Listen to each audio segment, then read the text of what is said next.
Countrywide.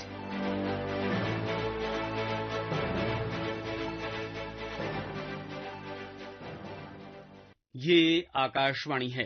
प्रस्तुत है कार्यक्रम कंट्री वाइड। इसके अंतर्गत सुनिए प्रधानमंत्री की उत्तर प्रदेश और राजस्थान यात्रा तथा कई विकास परियोजनाओं के शुभारंभ पर चर्चा। इसमें भाग ले रहे हैं राजनीतिक विश्लेषक प्रफुल्ल केतकर और पत्रकार संतोष कुमार पाठक। प्रधानमंत्री नरेंद्र मोदी आज उत्तर प्रदेश के और राजस्थान के दौरे पर थे और उन्होंने कई लाख करोड़ रुपए की परियोजनाओं का उद्घाटन किया, शिलान्यास किया। क्या कुछ प्रधानमंत्री नरेंद्र मोदी ने कहा और क्या कुछ उनके दौरे से आज निकला उत्तर प्रदेश के लिए, राजस्थान के लिए, पूरे देश के लिए, देश के किसानों के लिए, हम चर्चा करेंगे। हमारे साथ प्रफुल्ल केतकर जी है। प्रफुल्ल जी, प्रधानमंत्री नरेंद्र मोदी राजस्थान 1,22,000 करोड़ रुपए से ज्यादा की परियोजनाओं का उद्घाटन और शिलान्यास। उत्तर प्रदेश अंतर्राष्ट्रीय व्यापार शो 2025 का उद्घाटन। एक दिन में जब आप देश के दो बड़े राज्यों में, एक जो भौगोलिक दृष्टि से आप बड़ा कह सकते हैं और दूसरा जो लोकसभा में सबसे ज्यादा सांसद भेजने की दृष्टि से, इतनी महत्वपूर्ण परियोजनाओं का उद्घाटन, शिलान्यास सरकार की किस तरह की प्रतिबद्धता को ये दर्शाता है? देखिए संतोष जी, हमको ये सीधा सीधा दिखता है जब हमने प्रगति की एक रफ्तार पकड़ी और एक ठोस उद्देश्य सामने रखा विकसित भारत का, उसके कुछ पैरामीटर्स तय किए। तो जैसे इंटरनेशनल जो ट्रेड फेयर था उसमें प्रधानमंत्री जी ने कहा कि उन्होंने अपना संकल्प फिर से दोहराया कि चिप से लेकर शिप तक हम सब कुछ अपना बनाएंगे। लेकिन उन्होंने निवेशकों के लिए, खास करके इन्वेस्टर्स जो है, खास करके ट्रेडर्स जो है, उनको किस तरीके की, तो उन्होंने 2014 से पहले की कीमतें और 2014 के बाद की कीमतें और अभी जीएसटी घटने के बाद की कीमतें, तीनों का एक तरीके से कंपैरेटिव चार्ट ही एक तरीके से सुना दिया, चाहे वो ट्रैक्टर को लेकर हो, चाहे वो इलेक्ट्रॉनिक गुड्स को लेकर हो। तो ये क्लियरली दिखाता है कि जब हम स्केल पर काम करते हैं और डिलीवरी सुनिश्चित करते हैं, तो ऐसे में हमारा लोकतांत्रिक प्रक्रिया ये विकास की गति को केवल पकड़ती नहीं है, इसमें विकास में जो पहले विरोधाभास देखा जाता था कि ग्रामीण क्षेत्र का हो रहा है तो शहरी क्षेत्र का नहीं हो रहा है, या आप किसी एक वर्ग के लिए कर रहे हो तो दूसरे वर्ग में नुकसान हो रहा है, इंडस्ट्री वर्सेस एग्रीकल्चर, ये हम सारी आज की जो घोषणाएं हैं उसमें स्पष्ट रूप में देख सकते हैं कि सामान्य व्यक्ति के जीवन को एक तरीके से ईज ऑफ लिविंग के लिए ईज ऑफ बिजनेस भी आवश्यक है और गवर्नेंस में जो आने वाले उनको अड़चने हैं वो भी दूर होना आवश्यक है। ये मुझे लगता है आज का एक तरीके से हम हाईलाइट कह सकते हैं प्रधानमंत्री जी के वक्तव्य का। आपने प्रफुल्ल जी जीएसटी की बात कही। प्रधानमंत्री ने कहा कि जीएसटी बचत उत्सव आप लोग मनाइए। अब बचत उत्सव है तो शॉपिंग करनी है, लेकिन उसके लिए कैश लेकर जाने की जरूरत नहीं है, पर्स लेकर जाने की जरूरत नहीं है। तो प्रधानमंत्री ने जो यूपीआई है उसको लेकर भी क्या महत्वपूर्ण बात कही। सीधे सीधे कहा उन्होंने कि platforms for all, progress for all. प्रधानमंत्री नरेंद्र मोदी ने क्या कहा यूपीआई को लेकर, तमाम लोगों की प्रगति, तरक्की और खुशहाली को लेकर? यूपीआई, आधार, डिजी लॉकर, ओएनडीसी, ये हर किसी को मौका दे रहे हैं, यानी platform for all, progress for all.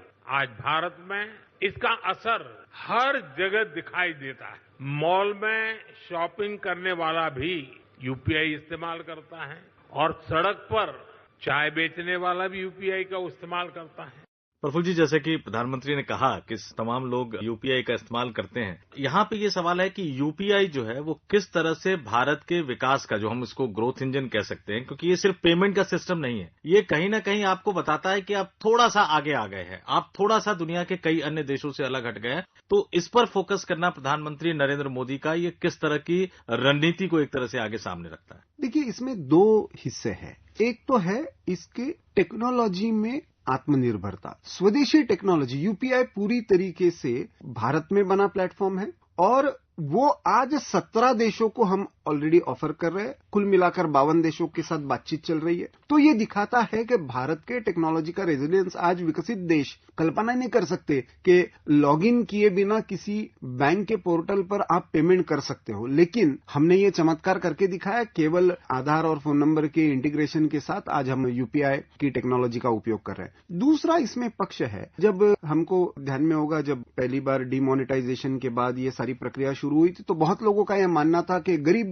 तबका कैसे इसको यूज करेगा, इसके कारण कितनी सारी कठिनाइयां आएंगी। लेकिन आज हम देखते हैं कि हर वर्ग का व्यक्ति हर प्रदेश में बहुत आसानी से, बहुत आत्मविश्वास के साथ एक क्यूआर कोड सामने रख देता है और पेमेंट लेता है और पेमेंट करता भी है। तो मुझे लगता है कि एक समाज की मानसिकता में भी बदलाव आया है और एक देश को टेक्नोलॉजी की आत्मनिर्भरता में आत्मविश्वास भी आया है। प्रधानमंत्री नरेंद्र मोदी ने आज सिर्फ उपभोक्ताओं को ही नहीं बल्कि उत्पादकों और उद्योगों को भी, छोटे लघु कुटीर मध्यम उद्योगों को भी एक बड़ा संदेश दिया जब वो जेम पोर्टल से जुड़े आंकड़ों को उन्होंने बताया। हम अपने श्रोताओं को सुनवाते हैं क्या कहा प्रधानमंत्री नरेंद्र मोदी ने जेम को लेकर। अब तक जेम के माध्यम से भारत सरकार ने 15 लाख करोड़ रुपए का सामान या सर्विस खरीद चुके हैं। इस पोर्टल पर करीब करीब 7 लाख करोड़ रुपए का सामान हमारे एमएसएमई लघु उद्योगों से खरीदा गया है। प्रफुल्ल जी, सही और सच्चे अर्थों में अंत्योदय। और सबसे बड़ी बात है कि 15 लाख करोड़ रुपए की अगर खरीदारी और उसमें से भी 7 लाख करोड़ रुपए की खरीदारी सिर्फ जो है वो एमएसएमई से किए जाए, यानी सूक्ष्म लघु कुटीर उद्योगों से किया जाए, ये अपने आप में भारतीय अर्थव्यवस्था को किस तरफ जाता हुआ दिखाता है। देखिए, जेम ने एक बहुत बड़ी क्रांति लाई है। 2 तरह की क्रांति है। एक छोटा से छोटा व्यापारी भी इस पर रजिस्ट्रेशन करके अपने वस्तुओं को एक कॉम्पिटिटिव प्राइस में ऑनलाइन बेचने के लिए उपलब्ध करा सकता है और सरकार उससे या सरकारी संस्थान भी इससे खरीदारी कर सकते हैं। तो उसको एक अपॉर्चुनिटी मिली इसमें पार्टिसिपेट होने की। दूसरा, इसमें एक जो महत्वपूर्ण बदलाव हुआ कि टेक्नोलॉजी का उपयोग गवर्नेंस का एक महत्वपूर्ण हिस्सा होता है ट्रांसपेरेंसी। पहले जो टेंडरिंग की प्रोसेसेस होती थी या एक तरीके से हम कह सकते थे कि खरीदारी में आप 3 कोटेशन मंगवा लो, मनचाहे पद्धति से किसी को भी काम दे दिया, किसी से भी खरीदारी कर ली। अब आज ये सिस्टम ट्रांसपेरेंट है। मैंने रजिस्टर कर दिया, मैंने अपनी वस्तु उस पर ऑनलाइन रख दी, मैंने प्राइस कोट कर दी। अब सरकारी मशीनरी तय करे कि वो कॉम्पिटिटिव है या नहीं और उसके आधार पर मुझे ऑर्डर प्लेस करे। मुझे पेमेंट होना भी आसान हो गया। तो आपके सारे उत्पाद प्रक्रिया से डिलीवरी और उसके बाद उसकी रिकवरी पेमेंट की, इसकी एक टाइमलाइन फिक्स हो गई। तो इसके कारण जिसको हम कह सकते थे कि ह्यूमन एलिमेंट इन्वॉल्व था, जिसके कारण इन सारी चीजों में छोटा छोटा क्यों ना हो भ्रष्टाचार की संभावना बनी रहती थी, वो सारी संभावनाएं खत्म हो गई। तो मुझे लगता है कि एक तरफ सबको एक तरीके की अपॉर्चुनिटी मिलना और दूसरी तरफ गवर्नेंस में ट्रांसपेरेंसी लाना, ये दोनों मुझे लगता है जेम पोर्टल के माध्यम से संभव हुआ है। बिल्कुल। और जब पारदर्शिता आती है, जब आपकी लालफीताशाही कम होती चली जाती है, जब लोगों की जेब तक पैसा पहुंचता है और ऑनलाइन उनको खर्च करने की सुविधा मिलती है, तो फिर एक नए भारत का उदय होता है जो कहीं न कहीं आत्मनिर्भर भारत के सपने को साकार करता हुआ नजर आता है। तो आत्मनिर्भर भारत को लेकर प्रधानमंत्री नरेंद्र मोदी ने क्या कहा, वो भी हम अपने श्रोताओं को सुनवाते हैं। ये जीएसटी बचत उत्सव तो चल रहा है, लेकिन हमारा एक और लक्ष्य है, आत्मनिर्भर भारत का। हम किसी और पर निर्भर न रहें, ये अब बहुत आवश्यक है और उसका रास्ता जाता है स्वदेशी के मंत्र से। और इसलिए हमें स्वदेशी के मंत्र को भूलना नहीं है। मैं आप सबसे आग्रह करूंगा और राजस्थान में और देश के कोने कोने में जो लोग मुझे सुन रहे हैं, उन सबसे भी आग्रह करूंगा, खास करके मेरे दुकानदार व्यापारियों से आग्रह करूंगा, हम जो बेचेंगे वो स्वदेशी ही बेचेंगे। और मैं देशवासियों से आग्रह करूंगा, हम जो खरीदेंगे वो भी स्वदेशी ही खरीदेंगे। इसलिए हर वो प्रोडक्ट जो हम भारत में बना सकते हैं, वो हमें भारत में ही बनाना है। हर वो प्रोडक्ट जो हम बना सकते हैं वो हमें भारत में ही बनाना है। अगर सरकार के शीर्ष नेतृत्व से इस तरह का संदेश, इस तरह का मैसेज बार बार आता है, तो जो हमारे उद्योग धंधे हैं, छोटे उद्योगपतियों से लेकर बड़े बड़े उद्योगपतियों तक, और खासतौर से जो पूरी सरकारी मशीनरी है, उन तक मैसेज जाता है कि रफ्तार रोकनी नहीं है, रफ्तार आगे बढ़ानी है और जो भी बना सकते हैं वो बनेगा। और जब वो बनेगा, उत्पादन बढ़ेगा, तो उससे भारतीय अर्थव्यवस्था के दिन जो है वो और ज्यादा उसमें अच्छे दिन आते हुए नजर आएंगे।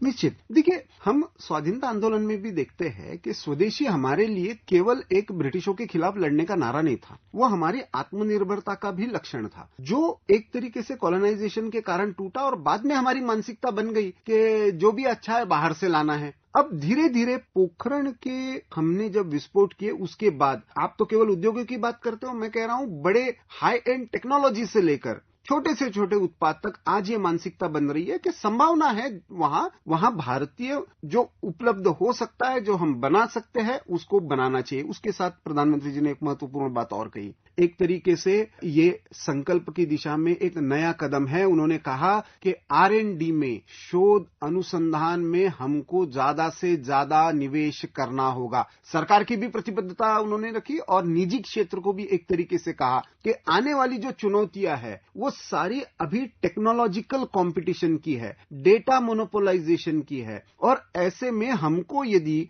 चिप से लेकर शिप तक, जो प्रधानमंत्री जी ने 2-3 बार अभी इसका शब्द प्रयोग किया, तो ये क्लियरली दिखाता है कि हमको आत्मनिर्भर बनना है तो हमारी प्रोडक्शन की एक इकोसिस्टम बननी चाहिए, और उस मैरीटाइम इकोसिस्टम जो समुद्र मार्ग से व्यापार, तो हम एक्सपोर्ट ओरिएंटेड इकोनॉमी बने, लेकिन उसके लिए पहले तो सेल्फ सफिशिएंट बने, स्वयं पूर्ण बने। और जितने हम गांव से लेकर शहरों तक हम स्वयं पूर्ण बनेंगे, उतना ही हम बाहर के देशों पर कम निर्भर रहेंगे, उनकी मसल फ्लेक्सिंग, उनकी वॉर स्ट्रेटेजीज, उनके दबाव में हम कम आएंगे। भारत की न केवल प्रगति होगी, भारत की सुरक्षा भी सुनिश्चित होगी। अब जो बात आती है, एक तरक्की की बात करते हैं आप, एक होता है बिजली की रफ्तार से तरक्की, यानी बिजली की रफ्तार से प्रगति। आज प्रधानमंत्री नरेंद्र मोदी ने राजस्थान के बांसवाड़ा में 91,770 करोड़ रुपए से अधिक की स्वच्छ ऊर्जा और पोषण परियोजनाओं का एक तरह से उद्घाटन किया, कई राज्यों का नाम लिया। और ये योजना किस तरह से, जो पावर की योजना है, प्रधानमंत्री कुसुम योजना है, ये किस तरह से भारत का स्वरूप बदल रही है, भारत के कई राज्यों को प्रगति के रास्ते पर ले जा रही है, इसके बारे में भी प्रधानमंत्री नरेंद्र मोदी ने कहा। ये शब्द बड़ा नया है, बिजली की रफ्तार से प्रगति। तो जरा हम अपने श्रोताओं को सुनवाते हैं कि क्या कहा प्रधानमंत्री नरेंद्र मोदी ने। हमने पीएम सूर्यघर मुफ्त बिजली योजना शुरू की। आज इस योजना के तहत शहरों और गांवों में छतों पर सोलर पैनल लग रहे हैं। हमारे किसानों को सस्ती बिजली मिले, इसके लिए पीएम कुसुम योजना के तहत खेतों में भी सोलर पंप लगाए जा रहे हैं। आज इस दिशा में कई राज्यों में सोलर प्रोजेक्ट्स का उद्घाटन हुआ है। इन प्रोजेक्ट से लाखों किसानों को सीधा लाभ मिलेगा, यानी घर में मुफ्त बिजली के लिए पीएम सूर्यघर मुफ्त बिजली योजना और खेतों में मुफ्त बिजली के लिए पीएम कुसुम योजना। प्रफुल्ल जी, कोयले से हम सोलर तक पहुंच रहे हैं, लेकिन इससे भी ज्यादा महत्वपूर्ण है कि सोलर में हम किसानों को जोड़ रहे हैं। यानी किसानों के पास आप आय के अलग तरह के साधन आप लेकर आ रहे हैं, किसानों के पास कई अन्य तरह के अवसर उपलब्ध करा रहे हैं। और आज जब प्रधानमंत्री नरेंद्र मोदी बातचीत कर रहे थे लाभार्थी से, कुसुम योजना के एक लाभार्थी से, तो उन्होंने एक नया शब्द इजाद किया। पहले मैं अपने श्रोताओं को सुनवा देता हूं कि वो नया शब्द क्या था। अन्नदाता हम कहा करते थे, लेकिन अन्नदाता से ऊर्जादाता तक का सफर। जरा सुनवाते हैं कि क्या कहा लाभार्थी ने प्रधानमंत्री नरेंद्र मोदी से। ये सोलर प्लांट लगने से मेरा जो सपना है वो साकार हो गया। वैसे तो हम पहले अन्नदाता के रूप में जाने जाते थे, लेकिन अभी आपकी मेहरबानी से हम ऊर्जादाता भी बन गए। अब अन्नदाता ऊर्जादाता भी बन गए, और हमने आपको जमीन दी और आपने हमें उसमें से सोना उकाल के दे दिया। तो जैसा इन्होंने एक किसान ने, एक लाभार्थी ने कहा, तो ये जो टर्मिनोलॉजी है, एक तो बिजली के क्षेत्र में क्या बदलाव आएगा, किसानों की आय के क्षेत्र में क्या बदलाव आएगा। देखिए संतोष जी, पहले तो हमारी दिक्कत थी इलेक्ट्रिफिकेशन की ही। अब हम लास्ट माइल तक हम इलेक्ट्रिफिकेशन लेकर जा चुके हैं। अब समस्या जो कुछ जगह पर है, खास करके स्टेट लेवल पर जहां पे पावर सेक्टर में, वो है बिजली में डिस्ट्रीब्यूशन। अब वो डिस्ट्रीब्यूशन ये करना है तो हमको उसको लोकलाइज करना पड़ेगा। सबसे बड़ा अंतर जो आया है, प्रधानमंत्री मोदी जी के पूरी सरकार ने एम्पावरमेंट की संकल्पना ही बदल दी। एम्पावरमेंट यानी सरकार आपको कुछ देगी ऐसा नहीं है, तो सरकार आपके साधनों का सही उपयोग करके आपको पैरों पर खड़ा होने के लिए आपको आत्मनिर्भर बनेगी। तो आत्मनिर्भर व्यक्ति, आत्मनिर्भर परिवार और आत्मनिर्भर भारत, ये एक दूसरे से जुड़ी हुई कड़ी है। तो मुझे लगता है कि ये इनोवेटिव सोच है, ये भारत की सोच है। भारत केवल एक व्यक्ति से नहीं बनता है, भारत परिवारों से बनता है, और उस परिवार को केंद्र में रखकर, उस परिवार को जो साधन उपलब्ध है उसके पास, यदि उसको आर्थिक रूप में कहीं ना कहीं उसका रूपांतरण करने की संभावना है, तो वो संभावना उपलब्ध कराना, least government is the best governance, ये मुझे लगता है यथार्थ करके दिखाया है। आपने बिल्कुल सही कहा प्रफुल्ल जी, और आज के इस महत्वपूर्ण चर्चा में हमारे साथ शामिल होने के लिए आपका बहुत बहुत धन्यवाद। धन्यवाद। अभी आप सुन रहे थे प्रधानमंत्री की उत्तर प्रदेश और राजस्थान यात्रा तथा कई विकास परियोजनाओं के शुभारंभ पर चर्चा। इसमें भाग ले रहे थे राजनीतिक विश्लेषक प्रफुल्ल कितकर और पत्रकार संतोष कुमार पाठक।